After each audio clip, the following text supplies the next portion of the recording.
이번에는 우리나라에서 처음 본 식물 이야기를 해보겠습니다. 지난해 늦가을 마트에서 쌈채소 씨앗을 사왔습니다. 이 쌈채소라는 것이 그렇죠. 집에서 씨앗을 뿌려서 거두는 그런 경우에는 제대로 된 쌈채소를 기르기는 어렵습니다. 그냥 새싹 채소 조금 더 큰 그런 상태로 쓰는 것이죠. 그래서 씨앗을 뿌려뒀다가 좀 자라면 솎아 먹는 그 정도고, 대개 한두 번 솎아내면은 끝이 납니다. 그래서 이런 쌈채소 씨앗을 사다 뿌릴 때는 별로 이름표를 달아준다든지 그런 거 안 하지요. 심지어 몇 가지 씨앗을 대충 섞어서 그렇게 뿌리기도 합니다. 그런데 이때 쌈채소 씨앗을 그렇게 몇 가지를 사다가 뿌렸는데 겨울이 오고 있어서 그런지 별로 신통치 않았습니다. 그래서 한 번 수확하고는 그 조금 남은 새싹들은 방치해버렸죠. 그리고 날씨는 추워지고 드문드문 별로 발화율도 좋지 않고 그 남은 새싹들은 그냥 말라서 없어져 버렸습니다. 저절로 도태된 것이죠.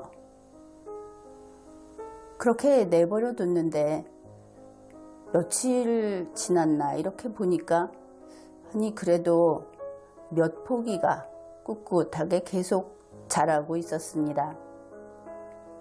이제 속잎이 나고 좀 자라서 보니까 그게 들깨하고 치커리였습니다. 그때만 해도 그 식물을 그냥 치커리라고 생각을 했습니다. 우리가 쌈채소 파는 데서 보면은 치커리가 아주 여리고 길이도 그렇게 길지 않죠. 바로 그 쌈채소 치커리다, 이렇게 생각을 했던 것이죠. 그런데 이 식물들이 또 나름대로 살아야 하겠다 하는 의지가 강한 것처럼 보였습니다. 계속 자라고 있었으니까. 그래서 한쪽에 밀어뒀던 그 방치했던 화분에 다시 물을 주기 시작했습니다. 그렇게 달이 바뀌고 연말이 됐는데 이 식물들이 계속 성장하는 것이었습니다. 이렇게 되니까 슬슬 흥미가 생기기 시작한 것이죠. 이 흥미와 함께 또 기대까지 생겨났습니다. 기대라는 것이 그렇습니다. 2년생 들깨는 어떻게 생겼을까? 그거 좀 보고 싶다.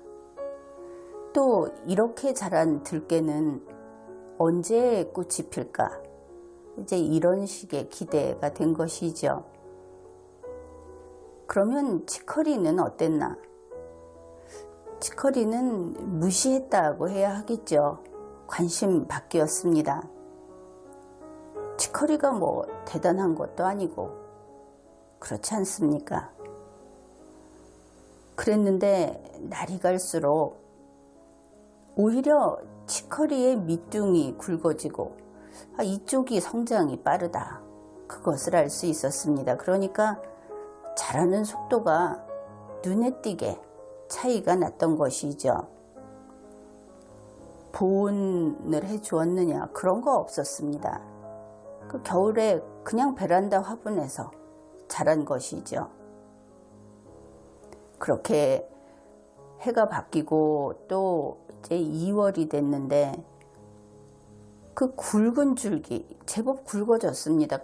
그 겨울에 자란 식물이 밑둥이 그렇게 굵어진다는 거는 그런 예를 본 적이 없었죠. 그 굵은 줄기에서 아주 힘있게 뻗어나온 그 잎들, 그거 생각하면 될 겁니다. 가을에 아주 잘 자란 무를 보면은 무잎이 아주 굵죠.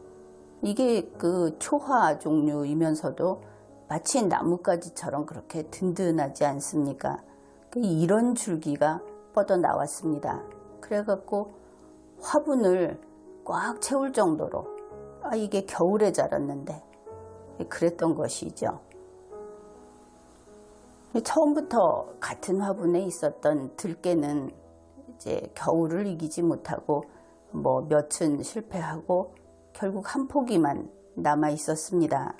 그렇지만 치커리라고 부르던 이 식물은 때를 만났다는 식으로 무럭무럭 자랐던 것입니다.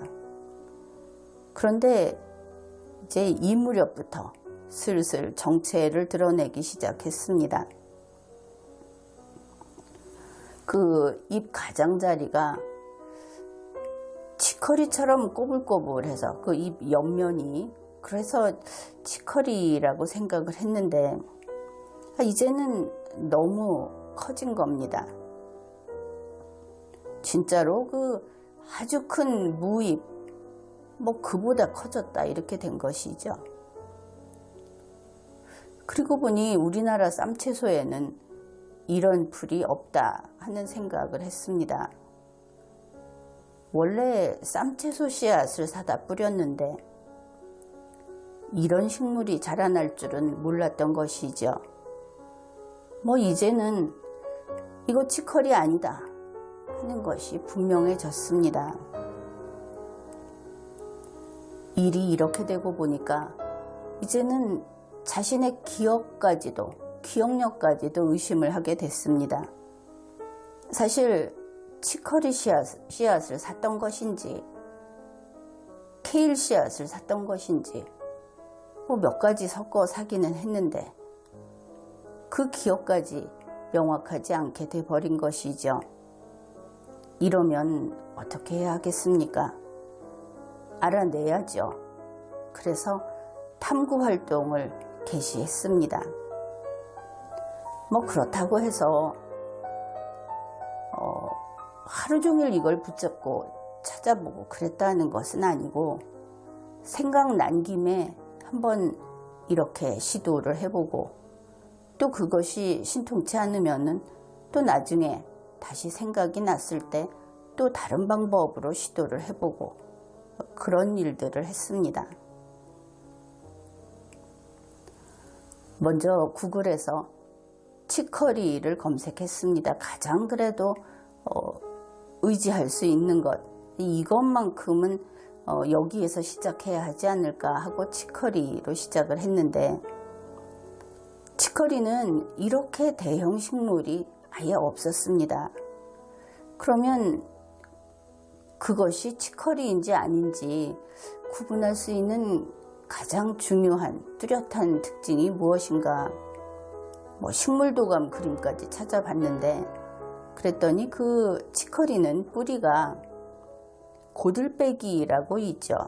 봄에 캐는 그 두루 쓴바기라고 하는 그 중에 고들빼기 뿌리는 어떻습니까? 작은 인삼 뿌리 같이 생겼죠. 바로 그와 같이 뿌리가 통통하고 굵은 것이 치커리의 특징이다. 이런 것을 알아냈습니다. 그래서 고민을 했죠. 이제 화분에 있는 이 정체불명의 식물이 3폭이니까 저거 한 폭이 뽑아서 뿌리를 확인해 볼까?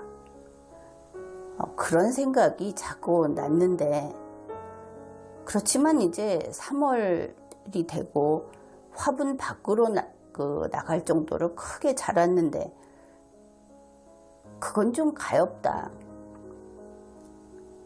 뽑으면 죽을 테니까. 그런 생각이 들어서 뿌리 확인은 못했습니다. 그러니 뭐 여전히 이 식물을 볼 때마다 너는 누구니? 이런 상태였던 것이죠. 즉 그 다음에 이 식물이 상당히 빠르게 자라고 그리고 좀 크게 자라고 있다 하는 것을 그동안 지켜봤기 때문에 그러면 한번 자이언트라는 것, 그 거인 이런 것을 붙여서 찾아보자. 그래서 이번에는 자이언트 치커리 이것을 한번 검색을 해봤습니다. 그랬더니 자이언트가 붙은 것은 치커리는 없었습니다. 그리고 자이언트 케일 이런 종류, 여러 종류의 자이언트 케일 이런 것들이 검색이 된 것이죠. 그렇기는 한데 베란다에서 자라는 이 식물은 구글에 있는 정도로 진짜 자이언트는 아닌 겁니다. 구글에서 나온 자이언트 케일 이런 것을 보니까 사람 키보다 더 큰 것도 있었습니다. 그래서 그 정도는 아니다. 그렇게 생각을 했죠. 그리고 또 이제 그 다음에 자이언트는 아닌데 큰 종류 이런 케일을 좀 찾아보자. 그래서 방향을 바꿔서 이제 아예 케일로 찾기 시작을 했습니다. 역시 큰 케일도 많이 있었습니다. 여러 가지가 있었는데 그 중에 이 잎의 가장자리가 꼬불꼬불하다, 곱슬곱슬하다고 할까, 이런 잎모습이 비슷한 것이 두 종류가 나왔습니다. 하나는 러시안 케일이라는 것이고 또 하나는 컬리 케일. 컬리가 머리를 말다 컬 이럴 때 그 컬입니다. 이 두 종류가 참 비슷하다. 그런데 러시안 케일은 러시안 레드 케일이라고도 부릅니다. 이것은 잎줄기가 있을 때 가운데 부분하고 줄기 이런 데가 좀 흐릿하지만 붉은기가 있습니다. 그래서 이것은 확실히 아니다. 키우고 있는 식물은 그런 색이 전혀 없었기 때문에 하얀색이라고 얘기하는 그런 그냥 원래 색만 있었기 때문에, 그래서 이제 상당히 비슷하다 하는 것을 컬리 케일이다, 이제 이렇게 결론을 냈죠. 그래서 그러면은 케일을 사왔고 그 속에 컬리 케일 씨앗이 섞여 있었나 보다, 이제 이렇게 생각을 한 겁니다. 그러면은 여기까지 알아냈으면은 됐다고 할 것인가? 그럴 수 없죠. 그러면은 이제 컬리 케일이라는 것은 뭐냐? 이러고 또 찾아야 하지 않겠습니까? 그래서 컬리 케일을 이제 검색하고 알아보기 시작했습니다. 그랬더니 이것이 신기하게도 한국에 없다 하는 것이죠. 한글로 찾아봐도 컬리 케일이 한국에서는 검색이 되지를 않았습니다.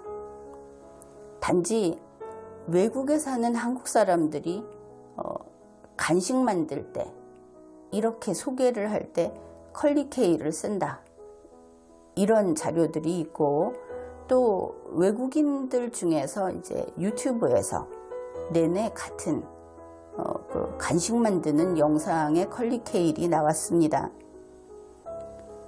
이 컬리 케일은 그 잎을 칩으로 만드는, 우리가 보통 연근이나 사과나 이런 것들을 말려서 간식으로 먹죠. 그런 걸 칩스라고 하는데, 즉 그 종류로 쓰이는 것을 알 수 있었습니다. 그냥 구글에서 봤을 때는 컬리 케일을 케일은 날 것으로 먹지 않고 주로 데쳐서 요리에 쓴다, 이렇게 알고 있었는데 직접 어떻게 먹나 하고 본 이 컬리 케일 잎을 칩으로 만든다 하는 것은 이제 영상을 통해서 확인을 할 수 있었죠. 보니까 잎만 훑어서 거기다가 올리브유를 넣고 오븐 아니면은 에어프라이어에 구워내는 그런 간단한 요리였습니다. 보기에는 무슨 진짜로 무잎을 훑어낸 것처럼 그렇게 약간 뻣뻣하게 보이는데 좀 태워서 먹는 것 같기도 하고, 그런데 다들 맛있다고 했습니다. 외국에 사는 한국인도 맛있다고 하고 외국인들도 맛있다고 했습니다. 그런데 확실한 것은 이것은 한국에서 안 기른다 하는 것이죠. 재배를 안 합니다. 또 한국 마트에서도 팔지 않습니다. 종자라든지 이런 판매를 하는 곳을 찾아봐도 식물 또 씨앗 어느 것도 수입해서 팔지 않고 있다. 그런 것이죠. 이렇게 되면 문제가 있습니다. 베란다에 있는 이 식물이 진짜 컬리 케일인지 알 수 없는 것이죠. 영상으로 보고 이것이 컬리 케일이다. 집에 있는 것과 비슷하다. 거기 사람들은 먹기도 한다. 그러나 알 수 없는 것이죠. 바로 이런 겁니다. 사실 이런 문제는 법에서도 동일합니다. 우리가 흔히 명예훼손죄 이렇게 이야기를 하죠. 이렇게 하면은 이런 행위를 하면 명예훼손죄 유죄로 처벌을 받는다. 그러나 세상 모든 일은 이렇게 한 행위하고 동일한 행위는 거의 없죠. 상황도 다르고 다 다르다 하는 겁니다. 그러면 그게 진짜 명예훼손인가? 판단할 길이 없습니다. 물론 그것을 전문적으로 판단하는 사람이 법관이죠. 그 이외에도 또 법을 공부하고 연구하는 사람들은 이것은 명예훼손이라고 판단할 수 있다 없다 하는 기준도 마련을 합니다. 비슷한 겁니다. 어떤 개념이 있고 그것을 실제 적용시킨다는 것은 이렇게나 복잡한 건데 쉽지 않은 건데 어떻든 이 식물 한 포기에 이게 진짠지 확신할 수 없는 것이죠. 물론 이 경우는 모르니까 그런 겁니다. 우리가 산에 가서 뻔히 아는 그 나물이다 하는 것을 보고도 절대 그걸 캐서 먹지 못하죠. 옛 어른들은 쉽게 구분을 하지 않습니까? 버섯도 막 척척 캐와서 먹기도 하고 그랬다고 하는데 현대에 사는 21세기에 사는 우리는 이제 그런 능력이 상당히 떨어집니다. 그래서 이렇게 확인을 하고서 이제 알아낸 것이 이 정도입니다. 컬리 케일일 가능성이 있다. 이런 것이죠. 그래서 아무튼 됐다. 그러면서 이제 그러면은 꽃이 피면은 꽃이 어떻게 생겼는지 보고 싶다. 이러고 꽃을 기다리기로 했습니다. 이름은 계속 치커리라고 부를 수 없죠. 그래서 컬리 케일이라고 잠정적으로 그렇게 바꿨습니다. 컬리 케일이라고 하는 것은 그런 것이죠. 잎 옆이 퍼머머리처럼 혹은 라면발처럼 어떻든 매끈하지를 않고 이제 그렇게 좀 꼬불꼬불하다. 그래서 컬리라는 이름이 붙었나 보다. 이렇게 이해를 했습니다. 그런데 우리나라에서 기르지 않는 이 식물은 그 습성도 특이했습니다. 해가지고 문득 베란다를 보면 갑자기 무슨 장막을 친 것처럼 쭉 그늘이 집니다. 왜 그런가 하면은 이 컬리 케일들이 잎이 길다고 하지 않았습니까? 잎도 많고 이 잎들이 해가 지면은 우뚝 섭니다. 울타리처럼. 그래서 어두컴컴하게 이렇게 그런 그늘이 지게 되는 것이죠. 음침한 분위기다. 그렇게 이야기할 수 있겠습니다. 그래서 이 식물을 볼 때마다 뭐 이런 게 다 있지. 이게 이제 호감은 아니고 뭐 미움도 아니고 낯설고 이상하다 하는 그런 느낌을 매번 받았습니다. 그래서 꽃이 필 때까지 이렇게 기다리고 있었는데 여기에 또 새로운 것을 발견했습니다. 그 전에 그리고 보니까 거의 이 식물에 손을 대지 않았다 하는 것을 알 수 있는데 이제는 잎이 너무 커버려서 가끔은 위치도 좀 바꿔주고 또 물을 줄 때도 좀 안쪽에 물이 들어가는지 이런 것도 확인을 하고 그래야겠다 하면서 만지다가 이 식물에 가시가 있다 하는 것을 찾아낸 겁니다. 보통 그렇게 이야기를 하죠. 오이나 호박 줄기에 보면은 가시가 있죠. 그런데 그것은 좀 잔가시에 속한다 이렇게 이야기할 수 있습니다. 이 식물에 비하면 이 식물은 그 오이나 호박하고는 다르게 훨씬 큰 가시가 그것도 많이 나 있습니다. 줄기에 물론 있습니다. 그런데 처음 가시를 발견한 것은 잎을, 그러니까 보통 잎은 그 초록색 면은 부드럽지 않습니까? 이 잎을 좀 가지런히 정리를 해주려고 만지다가 가시에 찔리고 만 것이죠. 이 식물은 줄기에도 가시가 있고 잎도 앞으로 앞면에도 가시가 있습니다. 곳곳에. 이러니 그러면은 이런 것을 가지고 칩을 만들어 먹고 그렇게 식용으로 쓰는 건가? 다시 또 새로운 궁금증이 생긴 것이죠. 가시가 있는 케일, 이것을 검색을 했습니다. 그런데 있기는 있었습니다. 처음에는 가시라고 찾았는데 보니까 영어권에서는 이 정도 가시는 정식 가시로 인정을 하지 않는 것을 알 수 있었습니다. 그러니까 우리가 머리카락을 헤어라고 그러죠. 그 머리카락에다가 Y를 붙여서 헤어리, 뭐 그러면은 털이 난 이 정도가 되겠죠. 그 다음에 가시는 이제 프리클이라고 하는데 프리클에도 다시 Y를 붙여서 프리클리, 뭐 가시 같은 게 있는 이렇게 표현을 하고 있었습니다. 그래서 이 사람들 참 대담한 사람들이구나. 가시를 무시하네. 이랬죠. 그래서 이제 일단은 좀 더 정확하게 이 정체를 알아냈습니다. 가시가 있고 크고 잎의 옆면이 꼬불꼬불한 케일. 이제 이것이 시베리안 케일이라고 하는 것입니다.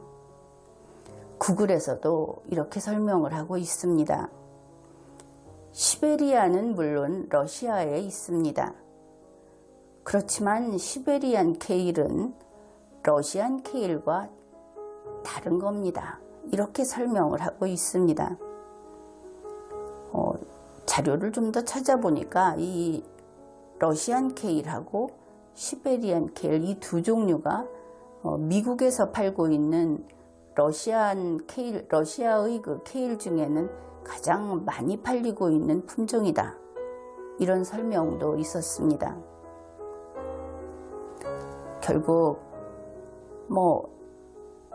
또 그렇다고 해서 이게 진짜 시베리안 케일이냐, 이것은 이제 확인을 좀 해봐야 하겠죠. 그런데 가장 접근한 것이 아닌가 이렇게 봅니다. 그러니 이 식물을 보면서 아니 추운 겨울에 어떻게 그렇게 쑥쑥 자랐니?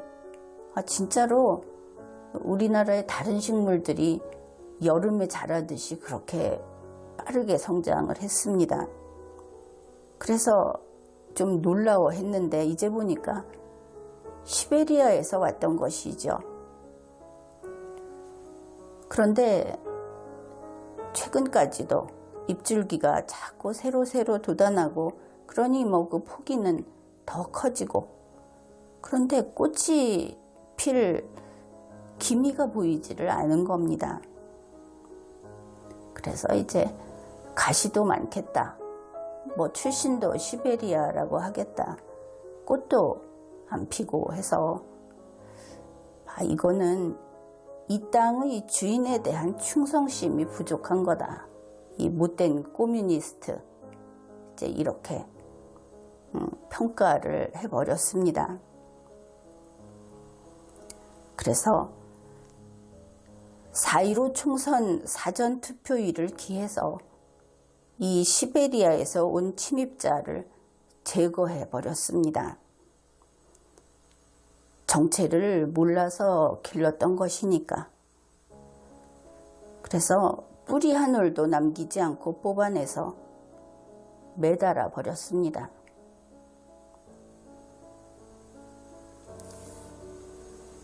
지금까지 리걸마인드 연구소였습니다.